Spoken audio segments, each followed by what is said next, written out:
பண்ணாதவங்க சப்ஸ்கிரைப் பண்ணுங்க. அப்படியே பக்கத்துல இருக்க பெல் ஐகானையும் பிரஸ் பண்ணுங்க. வரக்கூடிய மே மாதம் ரிஷப ராசி ரிஷப லக்ன நண்பர்களுக்கு என்ன மாதிரியான பலன்கள் நடக்க போகுது அப்படிங்கிற விஷயத்த திருக்கணித பஞ்சாங்கத்தின் அடிப்படையில் பார்க்க போகிறோம். இதில் டாப்பிக்காக பார்த்துடலாம். என்னென்ன அப்படின்னா, ரிஷபராசி ரிஷப லக்னத்திற்கு கல்வி நிலை எப்படி இருக்குது, உடல் ஆரோக்கியம் எப்படி இருக்குது, தொழில் வேலை வாய்ப்புகள், பொருளாதாரம் எப்படி இருக்குது, திருமண வாழ்க்கை எப்படி இருக்குது, குழந்தைகள் பற்றிய விஷயங்கள் எப்படி இருக்குது, யாருக்கு வெற்றிகரமான சூழல் அமையும், எந்த நேரத்தில் எந்த காலத்தில் என்ன விஷயங்கள் பண்ணலாம் அப்படின்னு எல்லா விதமான தகவலோட அந்த பதிவை முழுமையாக பார்க்கலாம். அதற்கு முன்பு இந்த மாத துவக்கம் என்ன கிரக நிலைகளில் இருக்குது அப்படிங்கிறது ரொம்ப முக்கியமான விஷயம். ராசிக்குள்ள குரு பகவான் இருக்கார். இந்த மாதம் துவக்கத்தில், அதாவது மே மாதம் 1ஆம் தேதி உங்கள் ராசிக்குள்ள குரு வந்தார் அப்படின்னா, அடுத்து வரக்கூடிய ஒரு வருட காலம் குரு பகவான் உங்கள் ராசிக்குள்ளேயே தான் இருக்க போகிறார். ராசிக்கு 5ஆம் இடத்துல கேது, ராசிக்கு 9ஆம் இடத்துல சந்திர பகவான், ராசிக்கு 10ஆம் இடத்துல சனீஸ்வர பகவான், ராசிக்கு 11ஆம் இடமான லாபஸ்தானத்தில் செவ்வாய் புதன் ராகு இணைவு வரக்கூடிய ஒரு அமைப்பு, ராசிக்கு 12ஆம் இடத்துல சூரியனும் சுக்கிரனும் இணைவு. ஸோ இந்த மாதிரியான ஒரு சூழ்நிலையில தான் இந்த மாதமானது பிறக்குது. முதல்ல கல்வி எப்படி இருக்க போகுது அப்படின்னா, குழந்தைகளுக்கு அடிப்படை கல்வி அப்படிங்கிற விஷயம் இருக்கு இல்லையா. அடிப்படை கல்வி அப்படிங்கிறது எப்படி இருக்க போகுது அப்படின்னா, முதல் 10 நாட்களுக்கு அடிப்படை கல்வி அப்படிங்கிறது வந்து கொஞ்சம் நல்லாவே இருக்க போகுது அப்படின்னு தான் சொல்லணும். அதாவது பெரியவங்க தாத்தா பாட்டி கிட்ட வளர்ந்துருக்க குழந்தைகளாக இருந்தால் இன்னும் நல்லா முக்கியமான சில விஷயங்களை தெரிஞ்சுக்கக்கூடிய ஒரு அமைப்பு, அவங்களுடைய பிற்கால வளர்ச்சிக்காக சில விஷயங்களை கற்றுக்கொள்ளக்கூடிய ஒரு சூழலை அது உருவாக்கி தருது அப்படிங்கிறதான் சொல்லணும்.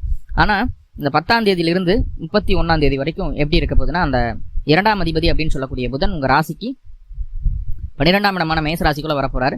மேசராசிக்குள்ள புதன் வர்றது நல்லதா சார் அப்படின்னு கேட்டால் கண்டிப்பாக நல்லதா. ஆல்ரெடி அங்கே சூரியன் இருக்கிறார், கூடவே சுக்கிரனும் இருக்கிறாங்க. அப்போது ராசி அதிபதியும் 2ஆம் அதிபதியும் சேருவது அப்படிங்கிறது அங்கேயும் படிப்புக்கு ஒரு தடைகளும் சொல்லலை. சூரியனுடைய புதன் சேர்றது வந்து புத ஆதித்ய யோகம் அப்படிங்கிற ஒரு விஷயம் ஏற்படுது ராசிக்கு 12ஆம் இடத்துல. அவரே உங்களுக்கு 2 கூடையவராக இருக்கிறதுனால படிப்பில் எந்த தொந்தரவுகளும் இல்லை. அடிப்படை கல்வியில், ஆரம்ப கல்வியில் இதே வந்து ஒரு காலேஜ் படிச்சுட்டு இருக்கோம் அப்படின்னு சொல்லக்கூடிய ஒரு அமைப்புகளாக இருக்குது அப்படின்னா, கண்டிப்பாக பாருங்கள், 4ஆம் அதிபதி அப்படின்னு சொல்லக்கூடிய சூரிய பகவான் உச்சம் பெற்று இருக்கக்கூடிய ஒரு சூழல் ராசிக்கு 12ஆம் இடத்துல. இப்போ படிப்புக்காக வெளியூர், வெளிமாநில, வெளிநாடு போகணும், வெளியிலிருந்து படிக்கணும், ஹாஸ்டல்லேருந்து படிக்கணும், சொந்த இடத்த விட்டு சொந்த ஊரை விட்டு போகணும் அப்படிங்கிற ஒரு சூழ்நிலைகள் இருந்து அதுக்காக சில முயற்சிகள் எடுக்கிறோம் அப்படின்னா இந்த காலகட்டம் அது உங்களுக்கு சாதகமாக அமையக்கூடிய ஒரு சூழலை சொல்கிறது அப்படிங்கிறத சொல்லிடலாம். தாய் வழி உறவுகளால் சின்ன சின்ன அலைச்சல்களும் டென்ஷனும் பார்க்க வேண்டிய சூழல் உங்களுக்கு உண்டாகக்கூடிய ஒரு அமைப்பு. ரைட்டா? இதே மேற்கல்வி, நான் பிஹெச்டி பண்ணிட்டு இருக்கேன் சார், எம்ஃபில் பண்ணுறேன், இந்த மாதிரி இருந்ததுன்னா நிறைய தடங்கல்களை பார்க்க வேண்டிய ஒரு சூழ்நிலை உண்டு. ஏன்னா 5ஆம் இடத்துல கேது பகவான் இருக்கார். 9ஆம் அதிபதி அப்படின்னு சொல்லக்கூடிய சனி பகவான் 10ல், அது நல்ல விஷயம் தான். ஆனால் 5ஆம் இடத்துல கேது இருக்கிறது அப்படிங்கிறது வந்து அதில் நிறைய லேர்ன் பண்ண வைக்கும். நிறைய படிச்சுட்டு போவோம், படித்த விஷயங்கள் எக்ஸாம்ஸில் வராது, படிக்காத எதுவோ அதுதான் வரும். அப்போ அதை பார்த்து தெரிஞ்சுக்கிட்டு நம்ம என்ன படிக்கலையோ அதுதான் வருது அப்படின்னு சொல்லிட்டு இப்போ டோட்டலாக பேஸ் டு சின்ன இண்டெக்ஸ்லேருந்து எண்டு வரைக்கும் படிக்க வேண்டிய ஒரு சூழ்நிலை இருக்கும் நிறையா. அதனால் நிறைய அனுபவங்கள் கொடுக்கக்கூடிய ஒரு அமைப்பாக தான் இருக்குது. ஸோ இவ்வளவு தேடுதலுக்கு அப்புறம் ஒரு விஷயம் நம்மளுக்கு கிடைக்குது அப்படின்னா அது என்னைக்கு நம்மளை விட்டு போகாது இல்லையா. ஸோ அப்படி ஒரு வேலையை அந்த கேது பகவான் 5ஆம் இடத்துலேருந்து செய்கிறார். காலத்தால் அழியாத முக்கியமான அந்த ஞானத்தை, அறிவை இந்த காலகட்டம் கேது உங்களுக்கு தருவார், அதில் மாற்றம் இல்லை. அடுத்த உடல் ஆரோக்கியம் எப்படி இருக்குது அப்படின்னு சொல்லி பார்த்துட்டோம்னா, ஆரோக்கியம் அப்படின்னாவே 4ஆம் இடம் தான். 4ஆம் அதிபதி சூரிய பகவான் உச்சமாக தான் இருக்கிறார். ஸோ ஆரோக்கியத்துக்கு ஒன்றும் குறைச்சல் இல்லை. அதை அப்படியே மெயின்டைன் பண்ணணும் அப்படின்னா, நல்லா பாருங்கள், அதை அப்படியே மெயின்டைன் பண்ணணும் அப்படின்னா ஊர் எல்லையில் இருக்கக்கூடிய காவல் தெய்வங்களை வழிபாடு பண்ணிட்டு வந்தால் போதுமானது. ஆரோக்கியத்தை அப்படியே மெயின்டைன் பண்ண முடியும், அதில் எந்த மாற்றமும் இல்லை. அதே போல் நடைப்பயிற்சி அப்படிங்கிறது ரொம்ப ரொம்ப தேவை. 4ஆம் அதிபதி 12க்கு போய் இருக்கும்போது சின்ன சின்ன நெகட்டிவ் ஏதாவது இருக்குமோ அப்படிங்கிற ஒரு மன அழுத்தம் மனசுக்குள்ளே வரும். ஏதாவது டவுட் வந்துருமோ, ஒன்றும் இல்லாத விஷயத்த, உடம்புக்கு ஒன்றுமே இல்லை, நல்லா தான் இருக்குது அப்படிங்கிறது உங்கள் உடம்பு ஏற்றுக்கிட்டாலும் உங்கள் மனசு ஏற்றுக்காது. இப்போ அதுக்காக ட்ரீட்மெண்ட் பார்க்கலாம், பிடிக்கலாம், அது இதுன்னு போட்டு மனசை போட்டு குழப்பிட்டு இருக்கக்கூடிய ஒரு அமைப்பாக தான் இருக்குது. மனம் தெளிவில்லாமல் இருக்கக்கூடிய அமைப்பு, அதனால் உடலும் தெளிவில்லாமல் போயிடுச்சு. ஸோ அப்போ கேரண்டியாக தெளிவாக இருந்தாலே போதுமானது. நிறைய நடைப்பயிற்சி மேற்கொள்ள வேண்டிய ஒரு மாதமாக பார்க்கப்படுகிறது. மற்றபடி பெருசாக உங்களுக்கு ஒன்றும் தொந்தரவு கிடையாது. நோய் அப்படிங்கிறது ரொம்ப வீரியமாகிறதுக்குண்டான ஒரு வாய்ப்புகளும் இல்லை. உடல் ஆரோக்கியம் அப்படிங்கிறது சீராக இருக்கிறதுக்கு நடைப்பயிற்சி முக்கியம். அடுத்ததாக தொழில் எப்படி சார் இருக்குது? சுய தொழில் செய்துட்டு இருக்கீங்கன்னா சூப்பராக இருக்குது. தொழிலில் எந்த விதமான பிரச்சனைகள் இல்லை. போன மாதமெல்லாம் அந்த சனியோட செவ்வாய் கூடி இருந்தது. என்னதான் 7 கூட ஒரு 10ஆம் அதிபதி கூட கூடி இருந்தாலும் அவரே விரையாதிபதி. தொழில் நிறைய அலைச்சல்கள், சங்கடங்கள், சலிப்புகள் எல்லாமே பார்த்தாச்சு. சண்டை சச்சரவுகள், போராட்டங்கள், கூட இருக்கிறவனே ஏமாத்துறான், கூட்டாளிகளே நம்மளுக்கு எதிர்ப்பதமாக நிற்கிறாங்க, அவர்களால் செலவாகுது அப்படிங்கிற எல்லா விதமான விஷயங்களையும் பார்த்துட்டீங்க போன மாதத்தில். இப்போ அந்த சனி பகவான் 10ஆம் இடத்துல ஃப்ரீயாக தனிச்சிருக்கிறார் இந்த மாதத்தில். ஸோ ஒரு பிரச்சனையும் கிடையாது. தொழிலை சீராக கேரண்டிடாக நல்ல வழியில் உங்களால் எடுத்துகிட்டு போக முடியும். தொழிலில் பெரிய லாபம் இல்லைனாலும் நஷ்டம் இல்லாமல் திருப்திகரமாக, போதுமான அளவுக்கு லாபத்தோட திருப்திகரமாக போகிறதுக்குண்டான சூழ்நிலையை அந்த சனி பகவான் ஏற்படுத்தி கொடுத்துருவார். அதில் ஒரு சேஞ்சஸும் இல்லை. இந்த செவ்வாய் சனி மேலே போகும்போது போன மாதத்துல எல்லாம் திடீர்னு மாற்றம், ஒன்றுமே பண்ண முடியாத ஒரு சூழ்நிலை ஆகிடும். அதுலேருந்து ரெக்கவர் ஆகி வந்திருப்பீங்க. அந்த ஒரு மணி நேரமோ 2 மணி நேரமோ, ஒரு நாளோ 2 நாளோ அந்த அழுத்தத்தை நீங்கள் உணர்ந்திருக்கக்கூடிய ஒரு வாய்ப்புகள் அதிகம் உண்டு அப்படிங்கிறத சொல்லுது. ஆனால் இனிமேல் அந்த பாதிப்புகள் அந்த மாதிரி ஏதாவது நடக்குமானா அப்படி நடக்காது, கவலைப்பட வேண்டாம், ஃப்ரீயாக இருங்க அப்படிங்கிறத சொல்லலாம். அடுத்ததான் வேலைக்கு போயிட்டுருக்கேன் சார், வேலையில் எப்படி இருக்கும் அப்படின்னு கேட்டால் பாருங்கள், 19/5/2024 31/5/2024 வரைக்கும், அதாவது அந்த 12 நாட்கள், இந்த மாதத்தினுடைய கடைசி 10 நாட்கள் எப்படி இருக்க போகுதுன்னா, வேலை தேடி வரப்போகுது. வேலையில் இருந்து வந்த பிரச்சனைகள் நீங்க போகுது. புதுசாக ஏதாவது ப்ரொமோஷன் கிடைக்கிறதுக்காக உங்களை ஒரு ஹைக் பண்ணுவாங்க, ஒர்க்லோட கொஞ்சம் சேர்த்து கொடுப்பாங்க, பண்ணுறாங்களா அப்படின்னு பார்ப்பாங்க. அதை பண்ணிட்டீங்க அப்படின்னா அடுத்த ப்ரொமோஷன். ஸோ இந்த மாதிரி வேலையில் இருந்து வந்த டென்ஷன், ப்ரெஷர் எல்லாமே வரக்கூடிய இந்த மே மாத இறுதியில் சீராகக்கூடிய ஒரு சூழல். நீங்களாக நடந்து கொள்ளக்கூடிய ஒரு வாய்ப்புகள் உண்டு. உங்களுடைய திறமையை வெளிக்காட்டக்கூடிய அற்புதமான வாய்ப்புகள் உண்டு. உங்களுடைய வளர்ச்சிக்கான சூழலை அந்த அமைப்புகள் சொல்லுது.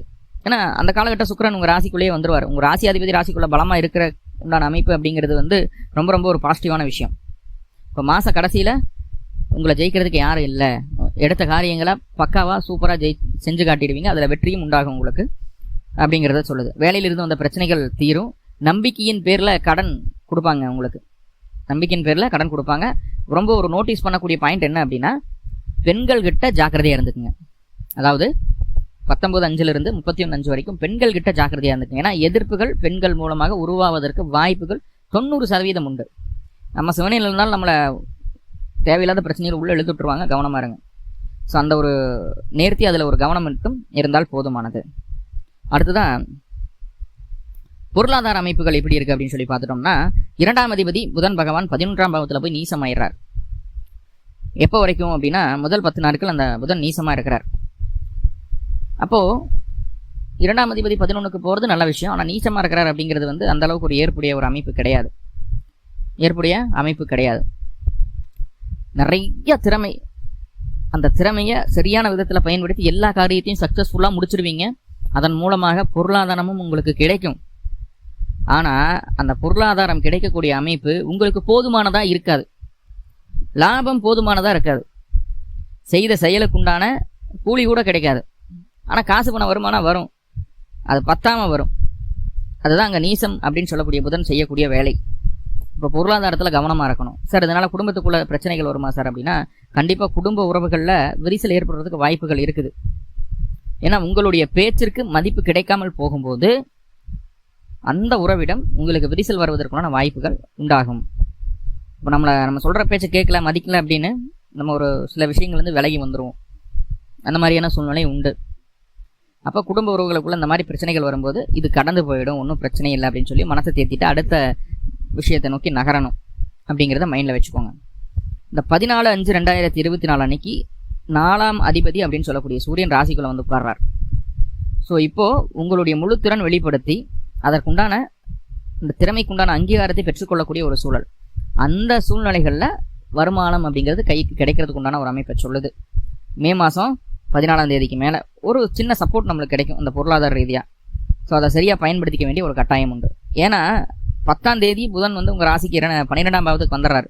அப்போது கையில் இருக்கக்கூடிய காசெல்லாம் எடுத்து செலவு செய்கிற மாதிரியான ஒரு சூழ்நிலை தான் காட்டுது தவிர அதை சேமிக்கணும் அப்படிங்கிற ஒரு அமைப்பை காட்டல இந்த மாதம். முடிந்த அளவு தேவையற்ற செலவுகளை தவிர்த்து கொள்ள வேண்டிய மாதமாக உங்களுக்கு காட்டப்படுகிறது.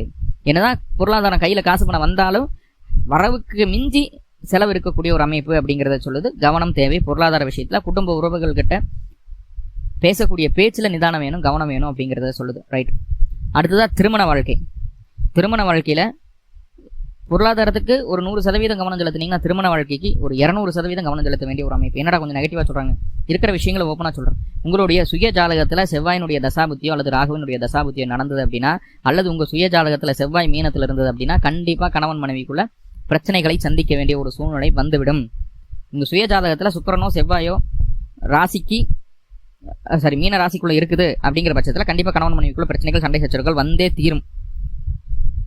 இந்த மாதம் முழுக்க செவ்வாயும் ராகுவும் உங்கள் ராசிக்கு 11ஆம் இடத்துல தான் இருக்கிறாங்க. இது வந்து வாடிக்கையாளர் மூலமாக, நண்பர்கள் மூலமாக நல்லதொரு பொருளாதார முன்னேற்றத்தையும் லாபத்தையும் கொடுக்கும். அதுவும் இல்லீகலான வழியில தான் போய் கொடுக்கும். நேர் வழியில போய் சம்பாதிக்க முடியாது. இல்லீகலா போகும்போது கண்டிப்பா அதை சப்போர்ட் பண்ணிடும், நல்ல வருமானத்தை கொடுத்துரும், அதுல மாற்றம் இல்லை.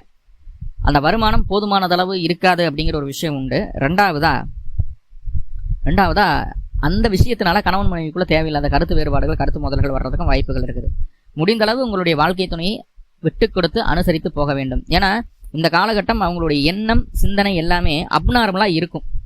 ஏன்னா செவ்வாயும் ராகுவும் ராசிக்கு 5ஆம் பாவத்தில், அதாவது விருச்சகத்திற்கு 5ஆம் பாவத்தில் நினைவு வருவது அப்படிங்கிறது வந்து மனக்குழப்பத்தையும் தடுமாற்றத்தையும் தரக்கூடிய அமைப்பு. ஸோ அப்போ வாழ்க்கை துணை கொஞ்சம் நிதானம் இல்லாமல் இருப்பாங்க.